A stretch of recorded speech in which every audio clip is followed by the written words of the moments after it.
Hai semua, Assalamualaikum. Kembali bersama saya Hanif Miswan dan ini adalah Kemahiran Sukan Catur kita bawakan kepada anda semua dan ini adalah slot untuk aktif di Didik TV KPM. Terima kasih kepada semua murid-murid, ibu bapa, penjaga, guru-guru dan para jurulatih yang mungkin menonton kami di mana-mana saja platform Didik TV KPM ini kerana kami akan terus membawakan kepada anda pelbagai perkongsian dan ini episod terakhir bagi Kemahiran Sukan Catur. Banyak sekali telah pun diajarkan, banyak sekali proses pembelajaran dan juga ilmu baharu yang telah pun diberitahu kepada kita semua, terutamanya kan kepada semua yang bukan ataupun kuranglah berminat kepada sukan catur. Kita percaya dan kita harap selepas ini adanya episod Kemahiran Sukan Catur ini semua boleh belajar dan semua boleh mula minat. Apatah lagi difahamkan dengan Kemahiran Sukan Catur ini kita boleh bermain secara dalam talian. Kita boleh berjumpa dengan rakan-rakan baharu dan juga menguji kemahiran dan juga kepintaran kita dalam sukan yang penuh dengan muslihat, taktikal dan juga secara teknikalnya juga yang telah pun diajarkan. Jadi hari ini episod terakhir kita akan bawakan kepada anda semua satu lagi konsep dan juga bagaimana cara sebenarnya untuk menamatkan permainan dengan nota kemenangan. Jadi kalau semua sudah bersedia, saya pun sudah sediakan papan catur ini kepada anda semua.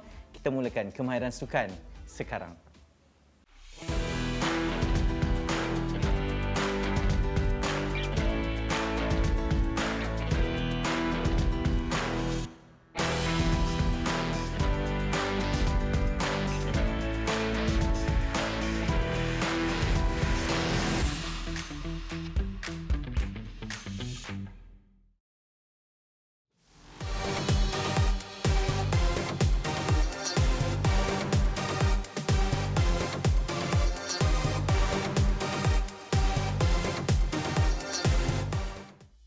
Okey, kita masih bersama dengan Cikgu Rizal yang masih lagi khusyuk dan juga setia untuk mengajarkan kita berkaitan dengan sukan catur. Cikgu, apa khabar? Khabar baik, Hanif. Ya, terima kasih kerana sudi bersama kami. Saya tengok cikgu memang sangat teruja apabila bercerita mengenai catur, tapi mungkin saya nak tanyakan cikgu juga terlibat secara langsung dengan pertandingan catur peringkat sekolah, peringkat MSSM dan sebagainya. Mungkin pada tahun ini selepas daripada penularan COVID-19 dan juga pandemik ini, bagaimana sebenarnya pertandingan catur ini dipertandingkan di peringkat sekolah, cikgu? Semasa pandemik ini sebenarnya kejohanan catur masih lagi berlangsung tetapi secara dalam talian. Ya. Platform yang digunakan ialah web-based platform dan software dia ialah Tornado. Ya. Ya saya. Jadi setiap pemain itu akan beraksi seperti biasa juga, pertandingannya cuma berbeza dalam talian lah, cikgu. Ya, dalam talian. Jadi bagaimana nak memupuk semangat pertandingan tu, cikgu? Maksudnya untuk semua berlaku jujur kan, mesti ada etika-etikanya juga, cikgu, bagaimana ya? Ya, betul, Hanif. Dalam pertandingan tersebut kami bersama cikgu-cikgu yang lain mensyaratkan bahawa setiap pemain perlu memasang webcam. Okey. Ada dua angle yang diperlukan, iaitu angle di hadapan dan angle di sisi yang nampak skrin dan juga pemain itu sendiri. Angle di bahagian hadapan bertujuan untuk jika pemain tersebut ada minta izin ke toilet ataupun sebagainya, jadi angle di hadapan akan dipasang. Okey, maksudnya ada ketelusan lah saya. dalam memastikan pertandingan itu. Okey, cikgu, ini episod terakhir Kemahiran Sukan Catur dan kita pun tak sabar nak tahu apakah isi pembelajaran untuk episod kali ini, cikgu? Ya, baik, Hanif. Kali ini lebih menarik, Hanif. Hanif pernah dengar perkataan endgame? Saya pernah, cikgu, memang seronok. Seronok? Untuk menyaksikan endgame tu tersebutlah. Ya. Bukan di panggung wayang ke? Panggung wayang, betul. Kebetulan tajuknya sama, Hanif. Endgame di dalam catur murid-murid sekian sebenarnya adalah satu permainan di peringkat penghujungnya, yang mana mereka sudah melalui bahagian awal dipanggil sebagai opening, bahagian kedua dipanggil sebagai middle game, bahagian ketiga dikenali sebagai end game. Di bahagian end game ni maksud dia banyak buah yang dah habis, dah ditukar, dah dimakan sana makan sini dan tinggal 1-2 buah saja ni. Di end game ni sangat penting kerana ia juga akan menentukan sama ada keputusan itu pemain itu boleh menang ataupun tersilap sikit menjadi seri, ataupun yang menakutkan sekali kalau kalah disebabkan oleh kecuaian ataupun pengetahuan yang kurang tentang end game. Okey, baik. Sangat menarik, cikgu. Jadi itu mungkin antara isinya dan ini adalah episod kemuncak bagi kemahiran sukan catur dan kita akan teruskan pembelajaran sekarang juga. Baik murid-murid sekian, Hanif. Di depan ni adalah kedudukan di mana end game tu bermulalah end game. Yang mana buah banyak dah habis ni. Yang tinggal sini ialah satu saja pawn milik putih dan hitam tidak ada apa-apa. Jadi harapan untuk hitam ialah dia nak draw ni. Nak draw. Harapan untuk putih dia nak menang sebab dah ada satu pawn kelebihan yang nyata sepatutnya boleh menang. Okey. Jadi pengetahuan yang tinggi perlu ada supaya dia boleh merealisasikan kemenangan tu. Okey.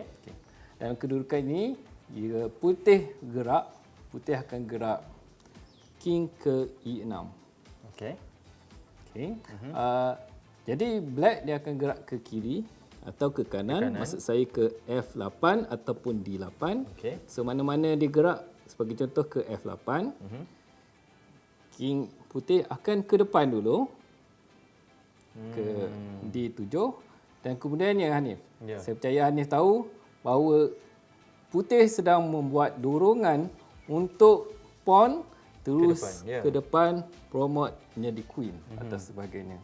Jadi inilah posisi yang dikendaki oleh putih untuk pawn ni dipromote menjadi queen. Saya untuk dah menang game lah. Baik Hanif, kita kembali balik ke kedudukan asal. King tu letak ke E8. Okey. Baik, jika pemain putih dia gelojoh dan tidak tahu apa yang saya tunjukkan tadi, jadi dia cuma tolak pawn sini. Okey, yang mana dia boleh menyebabkan kekalahan. Tak boleh kata kekalahan. Actually dia akan jadi draw. Macam tu jadi draw. Okey, peluang untuk putih menang sudah tertutup. Sangat rugilah. Bagaimana untuk dia buat? Okey. King putih, king hitam dia akan pergi ke E7. Kemudian apa-apa gerakan, tentulah king putih akan jaga pawn. Kalau dia lari tempat lain, pawn yang akan dimakan. Ke sini. Hitam akan turun ke bawah. Betul. Okey. Putih akan ke depan. Okey.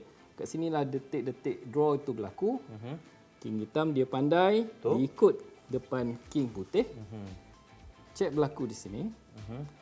King hitam dia tutup ruang bagi pawn tu untuk promote tadi. King putih memang tidak ada pilihan lain untuk jaga pawn tersebut. Tapi pada kedudukan ini, walaupun king hitam tu tidak ada ruang untuk bergerak, tetapi dia tidak diancam. Ini dikenali sebagai stalemate. Betul. Jadi game menjadi draw. Kat sinilah pengetahuan yang perlu ada untuk white. Dia dah ada kelebihan, dah ada satu posisi yang boleh menang. Jika dia abaikan kelebihan tersebut, menyebabkan dia terlepas peluang untuk menang. Jadi sepatutnya dalam situasi ini cikgu, kalau boleh tunjukkan sekali lagi apa yang perlu dilakukan tadi? Ya, kita kembali balik ke kedudukan asal. Okey. Apa yang perlu putih buat? Putih berada di hadapan ini. Ini dipanggil sebagai istilah opposition. Opposition ni maksud berdepanan, berdepan-depan. Jadi opposition ini white sekarang oppose black king, yang mana memaksa black king membuat gerakan ke kiri atau ke kanan. Kanan atau ke kiri Jadi kita gerak. Boleh? Gerak ke kiri. Jadi bila bergerak sama ada kiri atau kanan, ini membuka ruang kepada white king untuk maju ke hadapan, memberi lorongan untuk pawn pergi promote dan juga boleh memenang game tersebut. Okey, faham. Kita kembali balik ke kedudukan asal ni. Dan satu lagi yang akan berlaku jika white dia gopoh ataupun tidak tahu tentang konsep tadi, dia gerak ke hadapan. Tadi kita gerak pawn depan dia. Sekarang ni kita tukar, king bergerak ke F6. Okey. Di sini black ada peluang untuk buat draw. Secara dia ialah, inilah dikatakan sebagai opposition tadi. Berdepan pula. Berdepan juga. Ini opposition. Sebentar tadi white dia oppose black. Sekarang ni black oppose white. Jadi jika black oppose white, maksudnya black dia ada kelebihan. Walaupun buah dia kalah, tak ada buah apa-apa, white dia ada satu pawn yang ada potensi untuk promote jadi queen, tetapi disebabkan black dia lebih cerdik membuat opposition kepada white. Ini menyebabkan keputusan yang sepatutnya white menang dah jadi draw. Kita boleh teruskan. Walau macam mana pergerakan sekarang ni, black dia akan paksa untuk game ni menjadi draw ataupun seri. Okey. Sebagai contoh, pergi ke sini. So, Akan ikut. dia akan ikut. Pergi ke sini, dia Black akan ikut. Very good. Kalau ke sini, dia akan ikut balik. Dia akan oppose lagi. Ya. Jadi tak ada peluang langsung untuk white memberi lowongan bagi bidak dia ataupun pawn ni untuk promote ke hadapan. Okey. Hanif, Ya. sekarang ni kita lihat posisi yang seterusnya yang mana white memang ada kelebihan satu queen, Okey. dan black memang tak ada harapan sebenarnya, tapi black dia terus bermain, mungkin-mungkinlah ada peluang untuk draw. Tapi white boleh menang dengan syarat bermain dengan tepat ataupun accurate. Okay. Ya. Jika di sini white gerak dulu, so white dia boleh pergi terus ke depan ni. Ini adalah checkmate. Okey. Okay. Pilihan lain untuk checkmate ialah queen ke E8 checkmate, begitu juga D8 dan C8 checkmate. Jika hitam gerak, okey, hitam gerak dulu, hitam boleh buat sesuatu yang mungkin boleh menyebabkan stalemate ataupun seri kat Okey. sini. Baik, hitam gerak satu gerakan sebagai contoh ke F8. Okey. Putih jika dia tidak berhati-hati, dia gerak queen kepada petak E6. Kedudukan ini boleh menyebabkan draw position sebab walaupun king hitam dia tak boleh gerak mana-mana. Okey, kalau kita fikir macam checkmate kan, tapi bukan kira checkmate sebab king tersebut tidak diancam. Pada kedudukan ini dikatakan sebagai stalemate ataupun draw position. Baik, murid-murid sekian, ni. Ya. Sekarang kita lihat, kita dah nampak tadi cara nak checkmate. Tapi tak semua pemain hitam tersebut berfikir macam kita fikir. Sekarang ni saya tunjukkan macam mana pemain hitam murid-murid yang berfikiran lebih jauh daripada apa yang kita fikirkan. Okey. Baik, untuk pilihan yang ini seperti biasa, rook ke H8 mengecilkan ruang. King hitam dia pandai, dia tak ke belakang. Kalau ke belakang nanti ruang dia semakin sempit. Betul. Dia kejar rook. Okey. Jadi kat sini king putih rapatkan ke depan dulu. Dia kejar rook.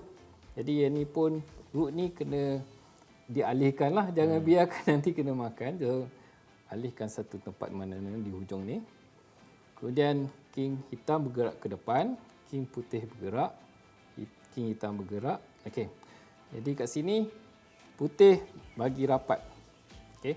Jika hitam dia gelojoh, dia bergerak berdepan dengan king macam ni, putih dia boleh memaksa hitam ke belakang ataupun ke ruang yang lebih sempit dengan cara rook A4 ke A8. Di sini king hitam dah tak boleh maju keluar. Ya. Jika dia tidak berdepan, sebagai contoh macam ni, kalau check macam ni saja, so king hitam boleh maju ke depan. Jadi ruang dia tu jadi besar dan susah untuk kita kurungkan dia untuk checkmate tadi. Betul. Jadi untuk pilihan tadi, okey, untuk kedudukan tadi sebenarnya di sini ni. Rook pergi ke A5. Jadi kena check, jadi king ni kena ke belakang. Okey. Kalau sebelum ni kedudukan macam ni, kalau tak ada ruang kosong dia terus checkmate kan. Betul. Tapi yang ni dia ada ruang ke belakang, dia akan undur ke belakang. Bagi contoh undur ke belakang.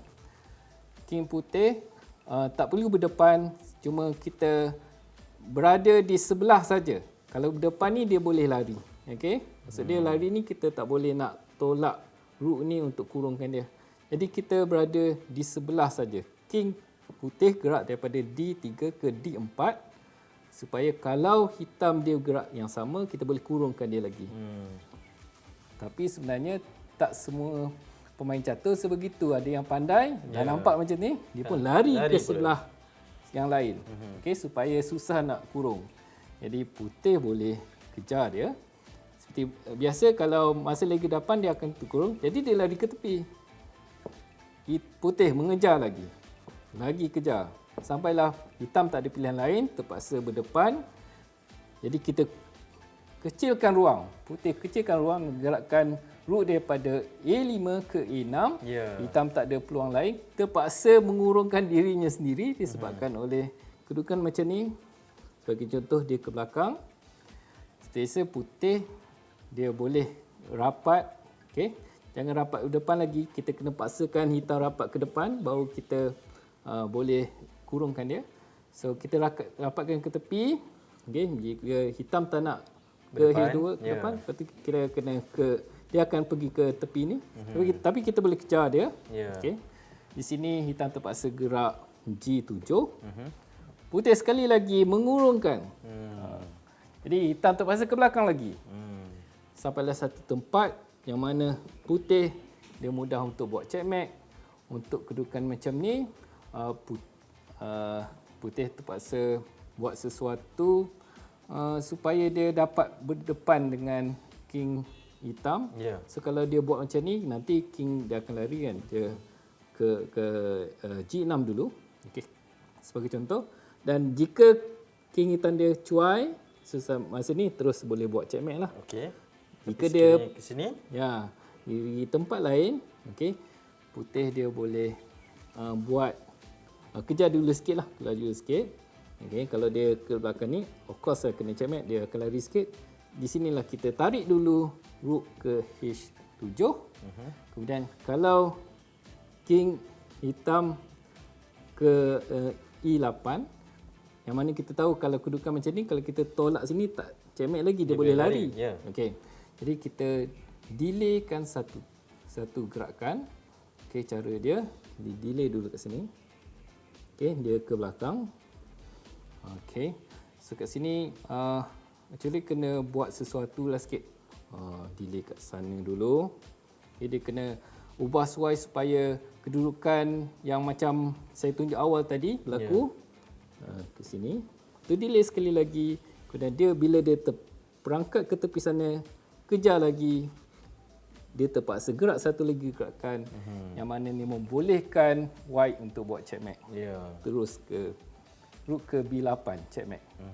Jadi yang ni panjang sikit lah ni. Betul. Oleh kerana pun ni adalah suatu endgame yang penting kerana ramai pemain catur amatur yang biasanya kurang mahir tentang endgame, king dan juga rook lawan single king macam ni.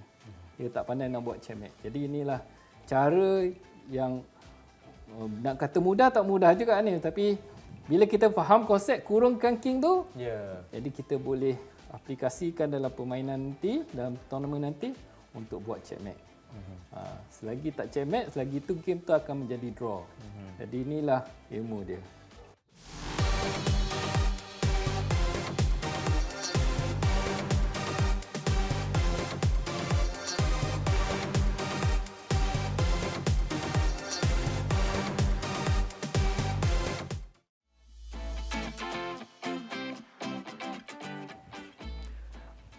Baik, murid-murid sekalian, panduan saya seterusnya untuk episod kali ini iaitu tentang endgame. Endgame adalah bahagian terakhir dalam satu-satu permainan catur yang mana sebelumnya adalah opening dan juga middle game. Ramai murid-murid yang selalu fokus pada opening dan juga middle game tanpa memikirkan atau belajar lebih banyak tentang endgame. Jadi, murid-murid ataupun pemain tersebut akan biasanya kecundang di peringkat yang lebih tinggi kerana peringkat yang lebih tinggi ramai pemain-pemain yang mengutamakan endgame kerana endgame merupakan asas untuk pemain catur itu pergi dengan lebih jauh. Jadi saya nasihatkan di sini untuk semua murid-murid yang bermain catur, bermain untuk bertanding, untuk memantapkan lagi kemahiran endgame anda supaya anda bersedia masuk ke pertandingan. Terima kasih. Okey, kita betul-betul dah berada di penghujung untuk episod ke-6 Catur Kemahiran Sukan pada kali ini, dan kita nak ucap terima kasih banyak kepada Cikgu Rizal kerana sudi bersama dengan kita memberikan proses pembelajaran daripada permulaan sehinggalah kepada end game sebentar tadi. Dan Cikgu mungkin di kali terakhir ini rangkuman Cikgu dan juga harapanlah untuk objektif pembelajaran buat mereka yang menonton Kemahiran Sukan Catur ni. Silakan Cikgu. Untuk episod baru tadi, Hanif, sebenarnya saya fokuskan kepada end game, yang mana end game ni pun adalah salah satu komponen yang sangat penting dalam catur. Kerana kurangnya ilmu end game, buah yang menang akan jadi draw, ataupun yang paling kita takut ialah jadi kalah lah. Oleh kerana pun yang saya tunjukkan tu adalah hanyalah di permukaan ilmu tu saja, Hanif. Oleh kerana pun permukaan tu perlu digilapkan, perlu dikilatkan supaya nampak bersinar-sinar, barulah kita boleh mendalami ilmu tu ke bahagian dasar dia. Ya, betul. Cikgu, dan mungkin sedikit nasihat untuk dikongsikan kepada murid-murid yang menonton ini daripada episod pertama sehingga ke episod 6, bagaimana untuk menjadi seorang pemain catur yang baik, ataupun mungkin hanya untuk meluangkan masa dengan pemain catur, mula nak menanam minat ni, apa nasihat Cikgu? Silakan. Hanif dan juga murid-murid sekalian, bagi yang mana berminat bermain catur, yang pertama, masuklah sebagai ahli kelab catur di sekolah anda. Yang kedua, jika berminat untuk masuk bertanding, jangan rasa macam rendah diri ataupun rasa macam selalu kalah dalam permainan sebelum masuk bertanding. Walaupun pertandingan pertama yang murid-murid masuk, yang adik-adik murid-murid semua masuk kalah, tetapi daripada situlah menjadi sebagai pengajaran untuk adik-adik semua untuk terus maju. Lihat apa kesalahan yang dibuat dan cuba tajamkan lagi kemahiran dengan belajar catur. Sebenarnya untuk belajar catur ni tak mudah. Okey. Oleh kerana pun tak susah.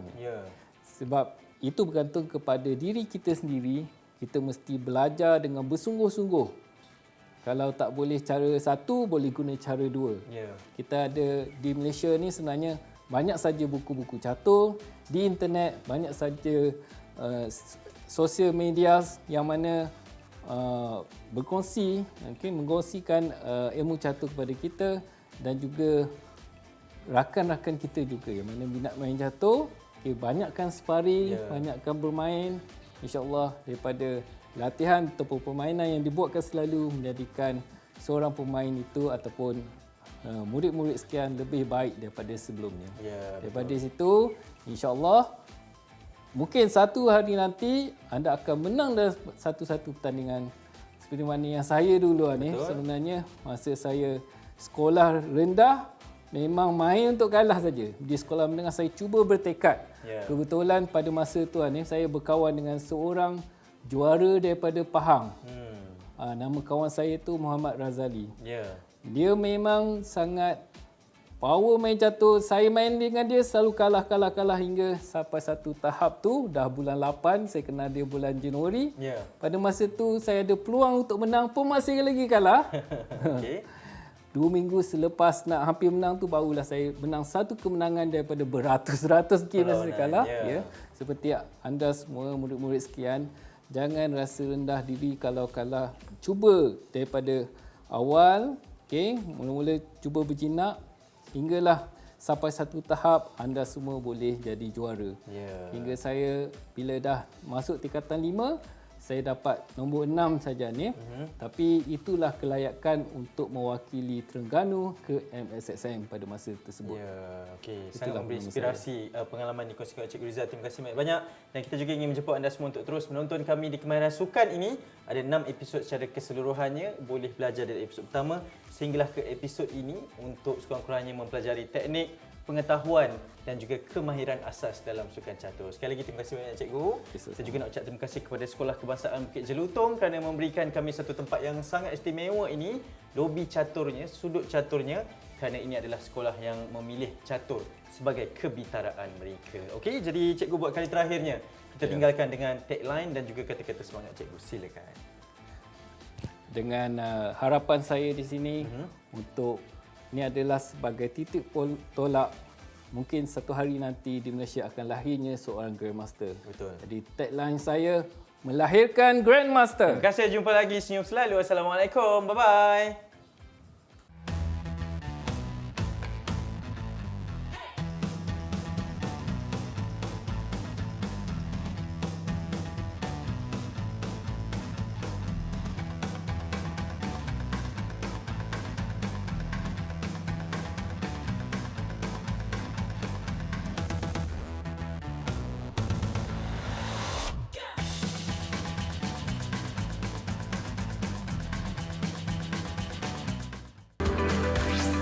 Didik TV KPM